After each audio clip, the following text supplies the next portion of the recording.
இந்தியாவிலே இருக்கக்கூடிய மத்திய அரசாங்கம் தான் கச்சத்தீவை பற்றி முடிவெடுக்கிறது.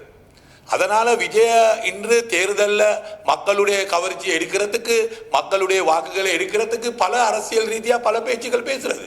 அனுகுமார் திசாநாயக்கையும் இப்படி பேசினார் தேர்தல் காலத்தில். மக்களுடைய வாக்குகளை எடுக்கிறதுக்கு, மக்களை கவரிக்கிறதுக்கு பல இப்போ செய்ய இயலாத எவ்வளோ அந்த செய்ய இயலாத பல வாக்குறுதிகள் அனுகுமார் திசாநாயக்கை மன்ற தேர்தல் காலத்தில் வழங்கினார். அதே போல தான் இப்போ விஜயம் வழங்கி கொண்டிருக்கிறார்கள். எனவே நான் சொல்ல விரும்புகிறது, ஜனாதிபதி அவர்களே, இந்த கச்சத்தீவு சம்பந்தமாக முடிவு எடுக்கிறது இந்தியாவில் இருக்கக்கூடிய மத்திய அரசாங்கம், அப்படியா இல்லாமல் தமிழ்நாட்டில் இருக்கக்கூடிய அரசாங்கம் அல்ல. மத்திய அரசாங்கம் தான் இந்த முடிவை எடுக்கிறது. அதனால நீங்கள் கச்சத்தீவு வரல போக வேணும்.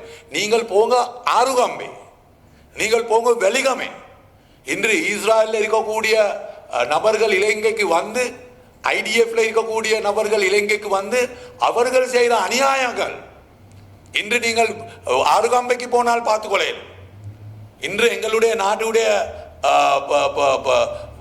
தேசிய பாதுகாப்புக்கு ஒரு ஒரு ஒரு அச்சுறுத்தலாக இன்று வந்திருக்கிறது. இது தேசிய பாதுகாப்புக்கு இன்று இஸ்ரேலுடைய இந்த நாட்டுக்கு இஸ்ரேலுக்கு வரக்கூடிய ஃப்ரீ விசா நீங்கள் கொடுத்திருக்கிறீங்க.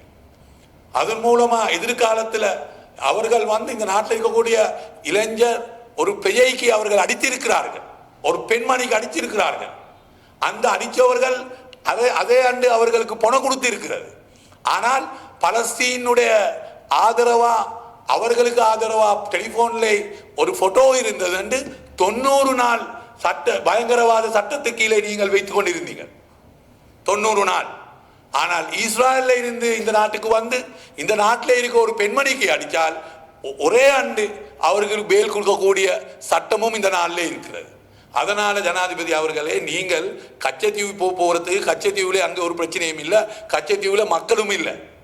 அதனால ஆறுகாம்பைக்கு சென்று வெலிகாமைக்கு சென்று இந்த நாட்டிலே எதிர்காலத்தில் வரக்கூடிய சவால்கள் இருக்கிறது, பல அச்சுறுத்தல்கள் இன்று இருக்கிறது. அதனால நீங்க அதை பார்த்து அது சம்பந்தமா முடிவெடுங்க என்று நாங்கள் ஜனாதிபதி அவர்களுக்கு கூற விரும்புகிறேன்.